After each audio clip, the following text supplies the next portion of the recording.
الحمد لله نحمده ونستعينه ونستغفره ونؤمن به ونتوكل عليه ونعوذ بالله من شرور أنفسنا ومن سيئات أعمالنا من يهده الله فلا مضل له ومن يضلله فلا هادي له ونشهد أن لا إله إلا الله وحده لا شريك له ونشهد أن سيدنا ونبينا ومولانا محمدًا عبده ورسوله أما بعد فأعوذ بالله من الشيطان الرجيم بسم الله الرحمن الرحيم ألم تر إلى الذي حاج إبراهيم في ربه أن آتاه الله الملك إذ قال إبراهيم ربي الذي يحيي ويميت قال أنا أحيي وأميت قال إبراهيم فإن الله يأتي بالشمس من المشرق فأت بها من المغرب فبهت الذي كفر والله لا يهدي القوم الظالمين صدق اللہ العظیم۔ آج سورہ بقرہ کی آیت نمبر 258 کی تفسیر ہوگی انشاءاللہ۔ 250 پر 8 آیت نمبر کی تفسیر ہوگی۔ اس آیت کا ترجمہ یہ ہے، اللہ تعالیٰ ارشاد فرماتے ہیں، کیا آپ نے اس شخص کو نہیں دیکھا جس نے ابراہیم علیہ السلام سے ان کے رب کے بارے میں حجت کی، جھگڑا کیا، اس وجہ سے کہ اللہ تبارک و تعالیٰ نے اس شخص کو بادشاہت اور سلطنت عطا کی تھی۔ جس وقت کہ ابراہیم علیہ السلام نے کہا میرا رب وہ ہے جو جلاتا ہے اور مارتا ہے، تو اس شخص نے کہا کہ میں بھی جلاتا ہوں اور میں بھی مارتا ہوں۔ ابراہیم علیہ السلام نے کہا یقیناً اللہ تبارک و تعالی سورج کو مشرق سے لے آتا ہے، تم اسے مغرب سے نکال کر بتاؤ۔ تو وہ کافر ہکا بھکا رہ گیا، حیرت میں پڑ گیا۔ اللہ تبارک و تعالی ظالم قوم کو ہدایت نہیں دیتے ہیں۔ بزرگان محترم، معزز خواتین اسلام، اس آیت کے ترجمے سے ایک حد تک ہمیں یہ بات سمجھ میں آ گئی کہ اس میں ابراہیم علیہ السلام کے ایک واقعے کی طرف اشارہ کیا گیا ہے۔ قرآن پاک میں ابراہیم علیہ السلام کے تقریباً 5 واقعات کا ذکر مختلف جگہوں پر کیا گیا ہے۔ الگ الگ واقعات ابراہیم علیہ السلام سے متعلق قرآن میں اللہ تبارک و تعالیٰ نے مختلف موقعوں پر، مختلف جگہوں پر اسے بیان کیا ہے۔ اس واقعے کو سننے سے پہلے، اس کی تفصیل معلوم کرنے سے پہلے، ہمیں ابراہیم علیہ السلام کی زندگی پر ایک مختصر سی روشنی ڈالنی ہے، اسے سمجھنا ہے۔ ابراہیم علیہ السلام دنیا میں کب آئے، آپ کا زمانہ کون سا ہے؟ تو مورخین کہتے ہیں کہ طوفان نوح کے بعد، نوح علیہ السلام کے زمانے میں جب کافروں پر طوفان اللہ تبارک و تعالیٰ کی طرف سے عذاب کی شکل میں آیا، تو وہ طوفان تقریباً 6 مہینے تک رہا اس دنیا میں۔ زمین سے بھی پانی ابل رہا تھا، آسمانوں سے بھی پانی برس رہا تھا۔ 6 مہینے تک وہ طوفان رہا۔ جتنے انسان تھے سب کے سب ہلاک و برباد ہو گئے، صرف 80 لوگ باقی رہے جو مسلمان تھے، جو نوح علیہ السلام کے ساتھ کشتی میں سوار ہو گئے، اور انہی میں 3 بیٹے تھے نوح علیہ السلام کے، حام، سام، یافس، اور ایک جو بیٹا تھا کنعان، وہ مسلمان نہیں تھا، کافر تھا۔ اور اسی طرح نوح علیہ السلام کی بیوی بھی کافرہ تھی، وہ بھی مسلمان نہیں تھی، تو دوسرے کافروں کے ساتھ یہ بھی اللہ کے عذاب جو طوفان کی شکل میں آیا تھا اس میں غرق ہو کر فنا ہو گئے۔ تو پھر یہ جو 80 افراد جو مسلمان تھے وہ طوفان کے ختم ہونے کے بعد دوبارہ اس کشتی سے زمین پر اترے ہیں، تو پھر ان میں خاص طور پر نوح علیہ السلام کے جو 3 بیٹے تھے، حام، سام، یافس، ان سے پھر دنیا کی ایک آبادی چلی ہے، پوری نسل چلی ہے۔ اسی وجہ سے نوح علیہ السلام کو دوسرا باپ کہتے ہیں، آدم علیہ السلام کو پہلا باپ کہتے ہیں، انسانیت کے پہلے باپ آدم علیہ السلام ہیں اور دوسرے باپ نوح علیہ السلام ہیں، کیونکہ یہاں سے باقاعدہ ایک دنیا کی دوسری ابتدا ہوئی ہے۔ تو یہ طوفان کے بعد جب انسانیت کی آبادی چلی ہے، دوسری ابتدا ہوئی ہے، اس کے تقریباً 1108 سال بعد ابراہیم علیہ السلام اس دنیا میں آئے ہیں۔ تو آپ کے زمانے کا کچھ اندازہ ہمیں مورخین کی تاریخ سے پتہ چلتا ہے کہ نوح علیہ السلام کے زمانے میں جو طوفان آیا تھا اس کے 1000 سال بعد ابراہیم علیہ السلام آئے ہیں۔ ان 2 نبیوں کے درمیان کوئی بڑے اولو العزم نبی ہمیں تاریخ میں نہیں ملتے ہیں، انبیاء بہت سے آئے ہیں، لیکن جو بڑے انبیاء علیہ السلام کا ذکر قرآن میں جو بار بار کیا گیا ہے، ایسے نبی ان 2 کے درمیان ہمیں کوئی نظر نہیں آتا۔ بہرحال ابراہیم علیہ السلام کا زمانہ ایک اندازے سے ہمیں معلوم ہوا کہ طوفان نوح کے 1000 سال بعد کا زمانہ۔ ابراہیم علیہ السلام کی جو پیدائش ہے وہ عراق کے شہر بابل میں ہوئی تھی، جہاں 2 فرشتوں کو اللہ تعالیٰ نے اتارا تھا، ہاروت و ماروت، سلیمان علیہ السلام کے زمانے میں۔ یہ فرشتے بھی اسی شہر میں اترے تھے، بابل میں۔ یہ عراق کا ایک شہر ہے۔ ابراہیم علیہ السلام بھی یہیں پیدا ہوئے۔ ابراہیم علیہ السلام کے والد کا نام کیا تھا؟ مفسرین کے 2 قول ملتے ہیں۔ بعض مفسرین کہتے ہیں ان کے والد کا نام آزر تھا، آزر۔ بعض کہتے ہیں ان کے والد کا نام تارخ تھا۔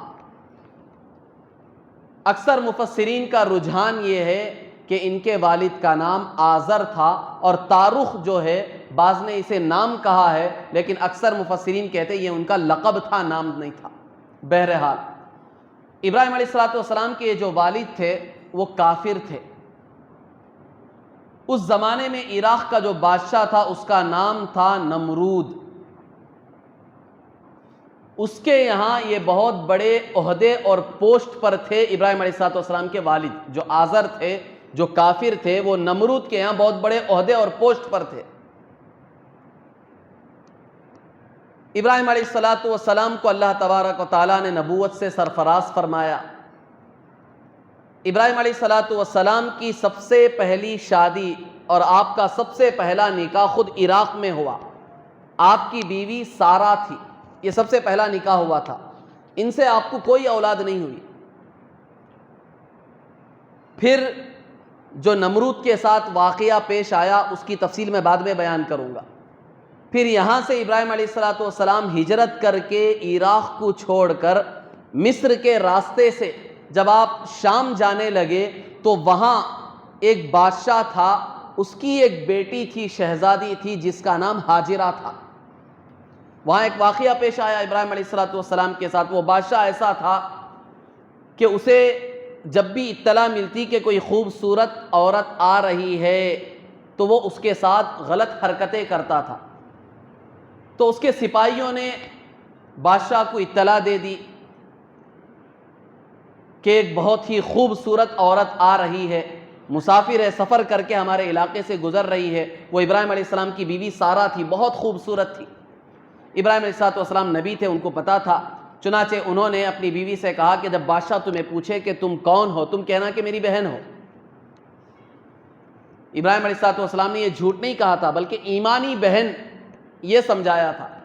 جب بادشاہ کے یہاں پہنچے تو بادشاہ نے پوچھا کہ تم کون ہو، تو کہا کہ میں ان کی بہن ہوں۔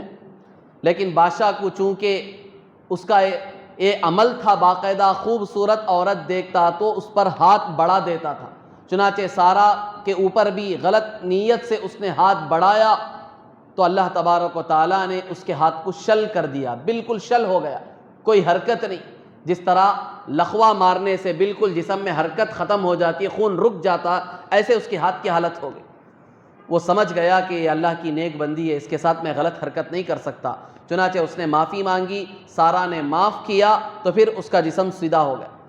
لیکن وہ برداشت نہیں کر سکا خوبصورتی کو دیکھ کر، پھر دوسری مرتبہ ہاتھ بڑھایا تو پھر اس کا جسم شل ہو گیا، پھر اس نے معافی تلافی کی، پھر جسم سیدھا ہو گیا، پھر تیسری مرتبہ ہاتھ بڑھایا تو پھر جسم شل ہو گیا، تو پھر آخری مرتبہ اس نے معافی تلافی کی تو سارا نے معاف کر دیا تو وہ سیدھا ہو گیا۔ جب اس نے محسوس کیا کہ یہ اللہ کی نیک بندی ہے، چنانچہ اس نے اپنی بیٹی جو ہاجرہ تھی ان کو ان کی خدمت میں دے دیا کہ یہ آپ کی خدمت میں رہیں، آپ ہی کی طرح یہ بھی نیک بنے۔ چنانچہ سارا نے ہاجرہ کو اپنے ساتھ لیا اور ابراہیم علیہ السلام کے ساتھ وہاں روانہ ہوئی۔ تو انہوں نے دیکھا کہ چونکہ مجھ سے کوئی اولاد نہیں ہو رہی ہے، تو ابراہیم علیہ السلام کو خود بتایا، ان سے درخواست کی کہ آپ ہاجرہ سے نکاح کر لیں تاکہ ان کے ذریعے سے آپ کو کوئی اولاد ہو جائے۔ چنانچہ ابراہیم علیہ السلام نے بیوی کے کہنے پر بی ہاجرہ سے نکاح کیا تو ان سے اسماعیل علیہ السلام پیدا ہوئے۔ یہ پہلی اولاد ہے ابراہیم علیہ السلام۔ اس کے چند سال بعد پہلی جو بیوی تھی سارا بالکل بوڑھی تھی، انہی سے اسحاق علیہ السلام پیدا ہوئے۔ یہ دونوں نبی بنے ہیں، اسماعیل علیہ السلام، اسحاق علیہ السلام۔ اور اسحاق علیہ السلام سے پیدا ہوئے یعقوب علیہ السلام، ان کے بیٹے ہیں۔ یعقوب علیہ السلام ہی کو اسرائیل کہتے ہیں، دوسرا نام ہے آپ کا۔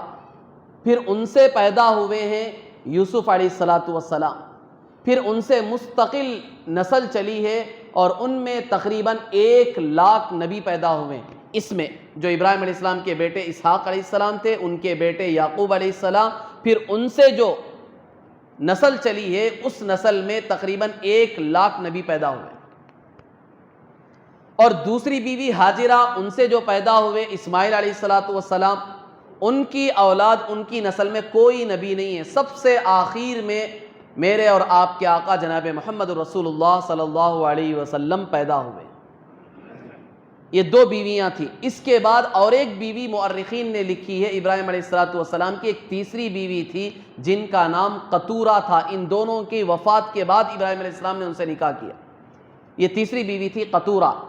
ان سے بھی بعض مؤرخین کہتے ہیں کہ ان سے بھی 6 اولاد پیدا ہوئی۔ وہ ان میں سے کوئی نبی نہیں بنے، وہ زیادہ معروف اور مشہور بھی نہیں ہوئے، اس لیے تاریخ کی کتابوں میں زیادہ ان کے نام بھی نہیں ملتے۔ ان سے 6 اولاد پیدا ہوئی۔ تو یہ تھے ابراہیم علیہ السلام، ان کی مختصر سی یہ تاریخ تھی۔ اب یہاں ابراہیم علیہ السلام چونکہ عراق میں پیدا ہوئے، والد بھی یہیں تھے اور نمرود کے یہاں یہ کام کرتے تھے، تو یہاں جو قوم آباد تھی عراق میں، یہ پوری قوم 2 حصوں میں بٹی ہوئی تھی۔ بعض لوگ ستاروں کی پوجا کرتے تھے، آسمان میں جو ستارے نظر آتے ہیں ان کی پوجا کرتے تھے، ان کو خدا مانتے تھے۔ اور قوم میں بعض لوگ ایسے تھے جو مورتیوں کی پوجا کرتے تھے، پتھروں کو مورتیاں بنا کر ان کو خدا مانتے تھے۔ تو یہ قوم 2 حصوں میں بٹی ہوئی تھی۔ چنانچہ ابراہیم علیہ السلام جب نبی بنے، اللہ تبارک و تعالیٰ نے آپ کو نبوت سے سرفراز فرمایا، تو آپ نے یہ قوم میں جو 2 حصوں میں لوگ بٹے ہوئے تھے، ان دونوں کو توحید کی دعوت دی، ان کو سمجھایا۔ سب سے پہلے جو قوم ستاروں کو خدا مانتی تھی، ان کی پوجا کرتی تھی، ان سے اپنے ضروریات مانگا کرتی تھی، ان سے ابراہیم علیہ السلام نے مباحثہ کیا، ان کو سب سے پہلے سمجھایا۔ ان کو سمجھانے کا انداز قرآن نے خود نقل کیا ہے۔ سورہ انبیاء میں ہوا یہ کہ ابراہیم علیہ السلام نے ایک مرتبہ رات کے وقت قوم کے سامنے کہا، فَلَمَّا جَنَّ عَلَيْهِ اللَّيْلُ رَآ كَوْكَبًا قَالَ هَذَا رَبِّي۔ جب رات چھا گئی، اندھیرا ہو گیا، آسمان میں ستارہ چمکنے لگا، تو ابراہیم علیہ السلام نے ستارے کو دیکھ کر قوم کے سامنے کہا، ہذا ربی، یہ میرا رب ہے۔ یہ ابراہیم علیہ السلام نے قوم کو سمجھانے کے لیے کہا، تم کہتے ہو اسی کو رب کہتے ہو نا، چلو میں بھی تھوڑی دیر کے لیے مان لیتا ہوں یہ میرا رب ہے۔ یہ جو ستارہ چمک رہا جسے تم رب مانتے ہو، خدا مانتے ہو، میں بھی مان لیتا ہوں تھوڑی دیر کے لیے کہ یہ میرا رب ہے۔ لیکن تھوڑی دیر کے بعد جب دیکھا کہ ستارہ ڈوب گیا، غروب ہو گیا، چھپ گیا، تو ابراہیم علیہ السلام نے کہا کہ یہ میرا رب نہیں ہو سکتا، کیونکہ جو چیز غائب ہو جائے، جو چیز چھپ جائے، وہ ہمارا خدا کیسے ہو سکتا؟ یہ رب نہیں ہو سکتا۔ چنانچہ ابراہیم علیہ السلام نے کہا کہ میں اسے رب بنانا پسند نہیں کرتا، کیونکہ غائب ہو گیا، چھپ گیا، اب میں کس کی عبادت کروں؟ پھر دوسرا دن آیا تو ابراہیم علیہ السلام نے قوم کے سامنے یہ بات عرض کی۔ جب ابراہیم علیہ السلام نے چاند کو دیکھا، فلما رأى القمر بازغا قال هذا ربی، جب ابراہیم علیہ السلام نے آسمان پر چاند کو چمکتا ہوا دیکھا تو لوگوں سے کہا کہ ھذا ربی، یہ میرا رب ہے۔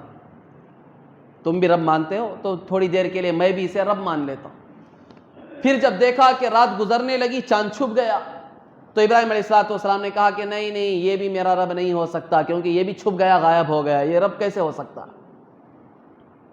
پھر جب تیسرا دن آیا تو ابراہیم علیہ السلام نے آسمان کی طرف دیکھ کر قوم سے کہا، فلما رأى الشمس بازغة قال هذا ربی هذا اکبر، جب سورج کو دیکھا چمکتا ہوا تو قوم سے کہا کہ یہ میرا رب ہے، یہ بہت بڑا بھی ہے۔ وہ سب ستارے چھوٹے چھوٹے تھے، یہ سورج یہ میرا رب ہو سکتا ہے، یہ بہت بڑا ہے۔ لیکن جب دیکھا مغرب کا وقت آیا، سورج بھی ڈوب گیا، غروب ہو گیا، تو قوم سے کہا کہ نہیں، یہ بھی میرا رب نہیں ہو سکتا، یہ بھی ڈوب گیا، چھپ گیا، یہ رب کیسے ہو سکتا ہے؟ اب میں تم سب سے بری ہوں، میں اس کو رب نہیں مانوں گا۔ چنانچہ ان کو سمجھا دیا کہ یہ رب نہیں ہو سکتا، کیونکہ یہ چھپ گیا، غائب ہو گیا۔ قوم کا ایک حصہ تو یہ تھا جو ستاروں کو خدا مانتا تھا، اور قوم کا ایک دوسرا حصہ وہ تھا جو مورتیوں کو، پتھروں کو خدا مانتا تھا، ان کی پرستش کرتا تھا۔ تو ابراہیم علیہ السلام نے ان کو سمجھانے کی کوشش کی، لیکن وہ سمجھ نہیں سکے، وہ انہی کو خدا مانتے تھے۔ تو ایک مرتبہ ایسا ہوا کہ شہر سے باہر بالکل میلہ لگتا تھا، سال میں ایک مرتبہ میلہ لگتا تھا، 3 دن کا میلہ لگتا تھا۔ آج بھی لگتے ہیں میلے، بہت سے گاؤں میں باقاعدہ میلے لگتے ہیں، تو دور دراز سے لوگ اپنے اپنے سامان تجارت کے سامان لے کر آتے ہیں، بیچتے ہیں، شہر کے لوگ بھی جاتے ہیں خریداری کے لیے۔ تو اس طرح میلہ لگا تو ساری قوم جانے لگی۔ تو ابراہیم علیہ السلام کے جو والد تھے وہ بھی ابراہیم علیہ السلام کو دعوت دی کہ چلو میلے میں جا کر آئیں گے۔ ابراہیم علیہ السلام نے قوم کے سامنے اور والد کے سامنے ایک عذر پیش کیا، انی سقیم، میں بیمار ہوں، میں نہیں آ سکتا، آپ سب جا کر آ جائیں۔ اب یہاں بھی یہ جو ابراہیم علیہ السلام نے کہا انی سقیم، میں بیمار ہوں، یہ جھوٹ نہیں تھا، کیونکہ ہر انسان ہر وقت کسی نہ کسی طرح بیمار ہوتا ہے، جسمانی اعتبار سے یا روحانی اعتبار سے کسی نہ کسی طرح تو بیمار ہوتا ہی ہے۔ تو اس اعتبار سے ابراہیم علیہ السلام نے کہا تھا انی سقیم، میں بیمار ہوں، یہ جھوٹ نہیں تھا۔ انہوں نے سمجھا واقعی کوئی بیماری ہوگی، چنانچہ پوری کی پوری قوم چلی گئی، والد بھی چلے گئے، سب شہر کے باہر چلے گئے۔ اب ابراہیم علیہ السلام نے دیکھا کہ موقع بہت اچھا ہے قوم کو سبق سکھانے کا، ان کو بتانے کا، جسے یہ خدا مان رہے ہیں وہ ان کا خدا نہیں ہو سکتا۔ چنانچہ بت خانے میں ابراہیم علیہ السلام گئے، جتنے بھی بت رکھے ہوئے تھے سارے بتوں کو کلہاڑی لے کر توڑ دیا، سب کو توڑ دیا، اور ایک جو بڑا بت کھڑا ہوا تھا اس کے گردن پر لے جا کر وہ کلہاڑی اٹکا دی اور آ گئے، واپس آ گئے۔ 3 دن کے بعد قوم واپس آئی میلے سے۔ اب آتے ہی سب سے پہلے کہاں جائیں گے؟ بت خانے میں جائیں گے، بتوں کی عبادت کے لیے، پوجا کے لیے۔ جا کر دیکھا تو سارے بت ٹوٹ پھوٹ کر گرے پڑے ہیں اور صرف ایک بڑا بت کھڑا ہوا۔ لوگ پریشان ہو گئے، آپس میں چیمیگویاں کرنے لگے کہ کیا ہو گیا، ان کو کس نے توڑا؟ ایک دوسرے سے پوچھنے لگے کہ ساری قوم تو میلے میں گئی ہوئی تھی، کوئی یہاں تھا نہیں۔ بعد میں لوگوں نے کہا کہ ایک شخص یہاں تھا، کون؟ ابراہیم، جو ہمارے بتوں کو برا بھلا کہتا تھا، ہو سکتا ہے اسی نے یہ کام کیا ہوگا، اسے بلا کر لاؤ۔ چنانچہ ابراہیم علیہ السلام کو بلایا گیا، ابراہیم علیہ السلام سے پوچھا گیا کہ یہ کام تم نے ہی کیا ہے یا نہیں تو بتاؤ کہ کس نے کیا ہے۔ ابراہیم علیہ السلام نے بڑے ہی عاقلانہ انداز میں ان سے سوال کیا، ان کو بتلایا کہ تم یہ جو پوچھ رہے ہو کہ یہ کام کس نے کیا ہے، اور تم میرے اوپر اعتراض کر رہے ہو، انگلی اٹھا رہے ہو، مجھ پر الزام لگا رہے ہو، اَأَنْتَ فَعَلْتَ هَذَا بِآلِهَتِنَا یا ابراہیم، قرآن نے سے نقل کیا، قوم نے پوچھا ابراہیم تم نے کیا یہ؟ ابراہیم علیہ السلام نے کیا جواب دیا؟ ابراہیم علیہ السلام نے کہا بل فعلہ کبیرہم ھذا فاسألوہم ان کانوا ینطقون۔ یہ سورہ انبیاء میں پوری آیتیں نقل کی ہیں اللہ نے۔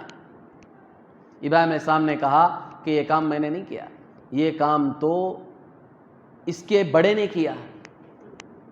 کون بڑا؟ یہ جو بڑا بت کھڑا ہوا ہے۔ فاسألوہم، اسی سے پوچھو، یہ جو کھڑا ہوا ہے بڑا بت، ان کانوا ینطقون، اگر یہ بولتا ہے تو پوچھ لو اس سے، یہ خود بتائے گا، اسی نے خود کیا ہے یہ سب۔ قوم کو تو پتا ہے کہ بت کہاں سے بتائے گا، وہ تو بے زبان ہے، وہ تو بتا نہیں سکے گا۔ قوم پریشان ہو گئی، اور خود ابراہیم علیہ السلام کے جو والد تھے آزر، وہ بھی پریشان ہوئے، اور یہ مقدمہ لے کر اب بادشاہ کے دربار میں پہنچے۔ بادشاہ کون ہے؟ نمرود ہے، جس کا یہاں ذکر ہے۔ یہ پورا پس منظر تھا اس آیت کا، یہ جو واقعہ یہاں اللہ تعالیٰ نے بیان کیا۔ تو اب والد خود اپنے بیٹے کا مقدمہ لے کر بادشاہ کے دربار میں پہنچے، نمرود کے دربار میں۔ یہ نمرود کون تھا؟ نمرود یہ عراق کا بادشاہ تھا۔ بعض مفسرین نے کہا کہ یہ ولد الزنا تھا، زنا سے پیدا ہوا تھا، جسے ہم حرامی اولاد کہتے ہیں، صحیح نسل سے نہیں تھا۔ اور اس کے بارے میں آتا ہے کہ سب سے پہلے موتیوں کا تاج سر پر اسی نے پہنا تھا۔ یہی بادشاہ تھا سب سے پہلے جس نے موتیوں کا تاج سر پر پہنا تھا، اس سے پہلے کسی بادشاہ نے نہیں پہنا تھا۔ تقریباً 400 سال سے یہ حکومت کرتا آ رہا تھا۔ یہ اپنے آپ کو خدا کہتا تھا۔ مورخین نے لکھا ہے کہ دنیا میں 4 بادشاہ ایسے گزرے ہیں جنہوں نے دنیا پر حکومت کی ہے، 2 مسلمان، 2 کافر۔ مسلمانوں میں 2، ایک سلیمان علیہ السلام جنہوں نے پوری دنیا پر حکومت کی، اور دوسرے ذوالقرنین جنہوں نے یاجوج ماجوج کو باقاعدہ طور پر سیسا پلائی ہوئی دیوار کے ذریعے سے بند کیا تھا اللہ کے حکم سے۔ انہوں نے دنیا پر حکومت کی۔ یہ 2 مسلمان بادشاہ ہیں، سلیمان علیہ السلام، ذوالقرنین۔ اور کافروں میں 2 بادشاہ گزرے ہیں، ایک یہ ہے نمرود اور دوسرا ہے بخت و نصر۔ تو یہ نمرود بادشاہ تھا، اس کے سامنے جب یہ مسئلہ پیش کیا گیا تو اس نے ابراہیم علیہ السلام سے سوال کیا کہ آخر تم کس خدا کی دعوت دے رہے ہو؟ تمہارا رب کون ہے؟ کس خدا کے بارے میں تم لوگوں کو دعوت دیتے پھر رہے ہو؟ لوگ جو ستاروں کی پوجا کر رہے ہیں تم کہتے ہو وہ بھی خدا نہیں ہے، اور لوگ جو مورتیوں کی پوجا کر رہے ہیں تم کہتے ہو وہ بھی خدا نہیں ہے، اور تم مجھے بھی رب نہیں مانتے ہو۔ تم آخر کس خدا کی ربوبیت کا دعویٰ کر رہے ہو؟ کس خدا کو تم خدا مانتے ہو؟ تمہارا خدا کون ہے؟ اس کا تعارف تو کراؤ۔ یہ سوال جب ابراہیم علیہ السلام سے پوچھا گیا تو ابراہیم علیہ السلام نے اس کا جواب اس آیت میں دیا، اذ قال ابراہیم ربی الذی یحیی و یمیت، میرا رب وہ ہے جو جلاتا بھی ہے اور مارتا بھی ہے، زندہ بھی کرتا ہے، زندگی بھی دیتا ہے اور موت بھی دیتا ہے۔ ابراہیم علیہ السلام نے اللہ کا تعارف کرایا۔ اب نمرود اس نے دیکھا کہ یہ تو اپنے رب کا تعارف اس طرح کرا رہا ہے کہ میرا رب تو وہ ہے جو جلاتا بھی ہے مارتا بھی ہے۔ تو نمرود نے کیا کیا؟ فوراً 2 آدمیوں کو بلایا۔ ایک آدمی جو قید خانے میں تھا، جس کے بارے میں فیصلہ ہو چکا تھا کہ اسے قتل کیا جائے گا، اس آدمی کو بلا کر اسے چھوڑ دیا، دیکھو میں نے اسے زندگی دے دی۔ اور ایک آدمی جو بے گناہ تھا، معصوم تھا، اسے بلا کر قتل کرا دیا اور کہا کہ دیکھو میں نے اسے موت دے دی۔ تمہارا رب جو کام کرتا ہے وہ میں بھی کر رہا ہوں، ایک آدمی کو میں نے زندگی دے دی، ایک آدمی کو میں نے موت دے دی، یہ کام تو میں بھی کرتا ہوں، تو میں بھی خدا ہوں۔ ابراہیم علیہ السلام نے جب یہ دیکھا کہ یہ تو بالکل بے وقوف لگ رہا ہے، قرآن نے اسے نقل کیا، بالکل بے وقوف لگ رہا ہے، میں کیا کہہ رہا ہوں اور یہ کیا کر کے بتا رہا ہے۔ تو ابراہیم علیہ السلام نے ایک آسان مثال بتائی، اچھا تم میری بات کو یوں نہیں سمجھ رہے ہو تو اب بتاتا ہوں کہ ہمارا رب کون ہے۔ میرا رب وہ ہے جو سورج کو مشرق سے نکالتا ہے، مشرق یہ حصہ جو پیچھے کا حصہ ہے ہمارے بالکل اپوزٹ، یہ ہمارا قبلہ جو ہے یہ مغرب کا ہے، یہ بالکل مشرق، یہاں سے سورج نکلتا ہے۔ میرا رب وہ ہے یأتی بالشمس من المشرق، جو مشرق سے سورج کو نکالتا ہے اور مغرب میں ڈبوتا ہے۔ تو واقعی اگر خدا ہے تو اپنے آپ کو خدا سمجھتا ہے تو سورج کو مغرب سے نکال کے دکھا۔ فَبُهِتَ الَّذِي كَفَرَ، ہکا بھکا رہ گیا، وہ پریشان ہو گیا کہ یہ کام میں کیسے کر سکتا ہوں؟ سورج کوئی معمولی چیز تھوڑی ہے کہ اللہ تو روزانہ اسے مشرق سے نکال رہے ہیں، مغرب میں ڈبو رہے ہیں۔ اب سوال تو یہ ہوا کہ تو اگر واقعی خدا ہے تو مغرب سے نکال کر بتا۔ وہ سمجھ گیا کہ یہ کام میں نہیں کر سکتا۔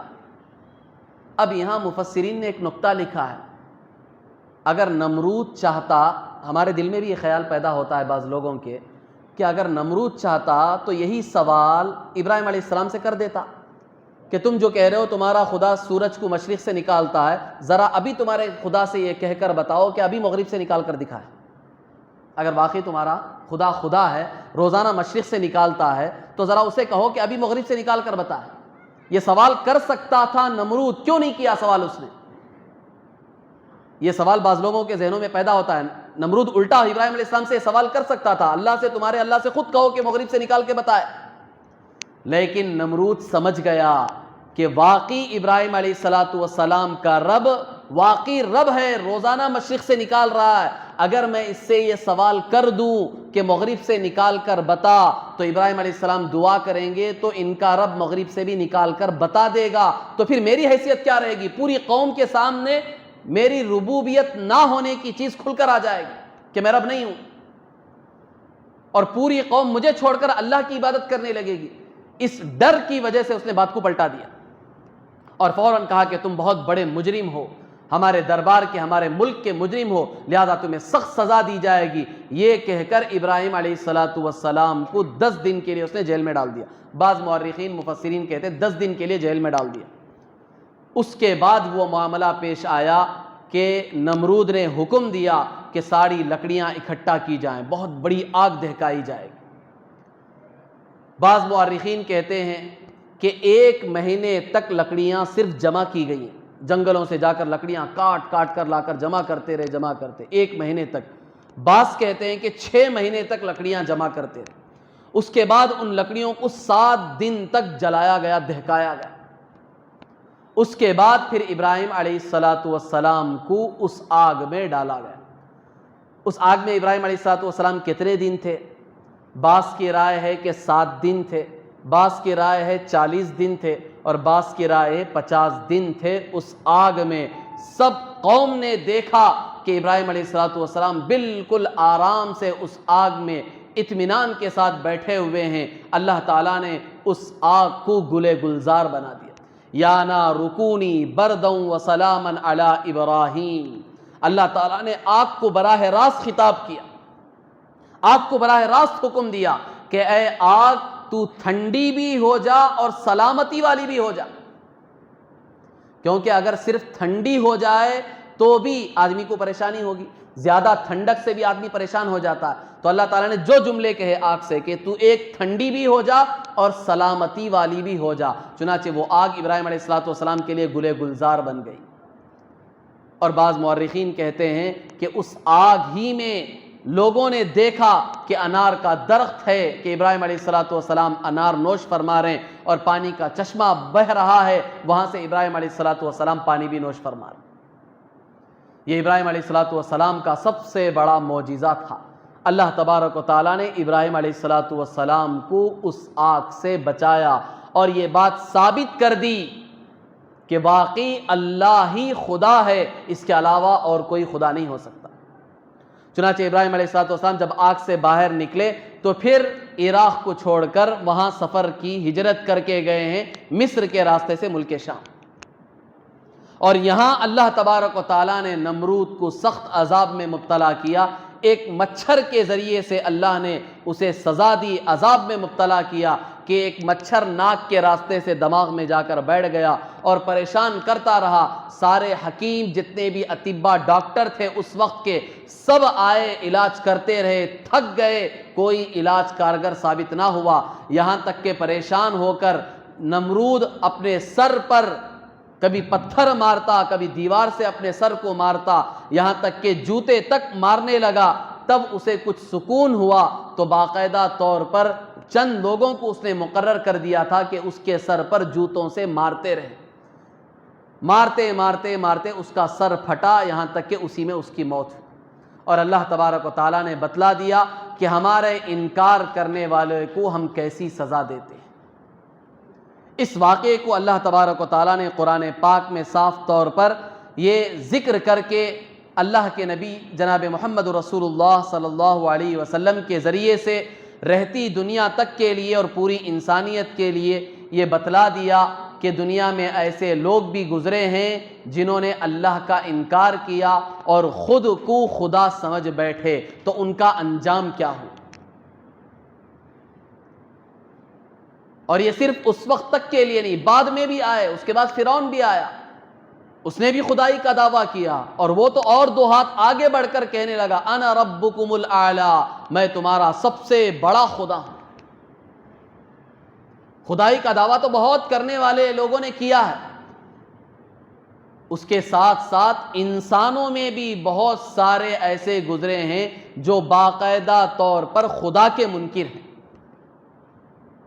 جسے ملحد کہا جاتا ہے، کوئی مذہب نہیں، کوئی دین نہیں، کسی سے ان کا واسطہ نہیں، جسے کمیونسٹ کہتے ہیں۔ بہت سے اقوام، بہت سے مذاہب والے دنیا میں وہ ہیں جو خدا کو تو مانتے ہیں لیکن الگ الگ شکلوں میں مانتے ہیں۔ کوئی ستاروں کی شکل میں مانتا ہے، کوئی سورج کی شکل میں مانتا ہے، کوئی دیوی دیوتاؤں کی شکل میں مانتا ہے، کوئی اوتاروں کی شکل میں مانتا ہے، الگ الگ شکلوں میں خدا کو مانتے ہیں۔ لیکن بعض وہ ہیں جو بالکل یکسر خدا کا ہی انکار کر دیتے، خدا نام کی چیز دنیا میں کوئی نہیں۔ جب ان سے پوچھا جاتا ہے کہ پھر یہ کائنات کیسے چل رہی ہے، کائنات کا نظام کیسے چل رہا ہے، یہ دنیا کیسے وجود میں آئی، تو وہ کہتے ہیں خود بخود دنیا وجود میں آ گئی، خود بخود یہ کائنات کا پورا نظام چل رہا ہے۔ بڑے بڑے سائنسدان جنہوں نے اپنی عقلوں کا لوہا منوایا وہ خود خدا کے منکر تھے، کئی گزرے ہیں ایسے۔ حال میں جو گزرا ہے اسٹیفن ہاکنگ 2018 14 مارچ میں جس کا انتقال ہوا، مرا، وہ خود خدا کا منکر تھا۔ صاف کہتا تھا وہ کہ خدا کو ماننا یہ ہماری ترقی میں سب سے بڑی رکاوٹ کی چیز ہے۔ اگر ہم خدا کو مان لیں گے تو پھر سائنس کس چیز کا نام ہے؟ سائنس جتنی بھی یہ ترقیات کر رہی ہے، جتنی بھی چیزوں کی ایجادات کر رہی ہے، نئی نئی تحقیقات جو لوگوں کے سامنے پیش کر رہی ہیں، وہ کہتا تھا کہ اگر ہم خدا کو مان لیں تو پھر سائنس کی کوئی حقیقت باقی نہیں رہے گی۔ سائنس کی ترقی میں سب سے بڑی رکاوٹ کی چیز خدا کا تصور ہے کہ اگر ہم خدا کو مان لیں تو پھر سائنس کبھی ترقی نہیں کرے گا۔ اس لیے سب سے بڑا منکر تھا وہ خدا کا، خدا کو نہیں مانتا تھا، جس نے اپنی عقل کا لوہا پوری دنیا میں منوایا۔ اللہ تبارک و تعالیٰ نے اسی مفہوم کو جگہ جگہ بارہا اللہ نے الگ الگ مختلف طریقوں سے انسان کو سمجھایا۔ خدا کی ایک حقیقت ہے، خدا ہے، تمہارا رب ہے، اسی نے اس پوری کائنات کو بنایا ہے، پوری کائنات کا نظام وہی چلا رہا ہے، سب اسی کے حکم کے تابع ہیں، سب اسی کے حکم کو فالو کرنے والے ہیں، چلنے والے ہیں۔ اس کے حکم کے بغیر ایک پانی کا قطرہ نہ آسمان سے زمین پر آ سکتا ہے، نہ زمین کی تہ سے باہر نکل سکتا ہے، نہ درخت کا ایک پتا درخت سے نیچے گر سکتا ہے، نہ زمین سے کوئی غلہ اور اناج باہر نکل سکتا ہے، سب پر خدا کا حکم چل رہا ہے۔ اس مضمون کو اللہ تبارک و تعالیٰ نے مختلف موقعوں پر مختلف آیتوں میں مختلف انداز سے اللہ تبارک و تعالیٰ نے سمجھایا ہے۔ دعا فرمائیں کہ اللہ تبارک و تعالیٰ صحیح معنوں میں اللہ تبارک و تعالیٰ کی توحید کو ہمیں سمجھنے کی بھی توفیق عطا فرمائیں، اور موت تک اس توحید پر ہمیں باقی رہنے کی بھی توفیق عطا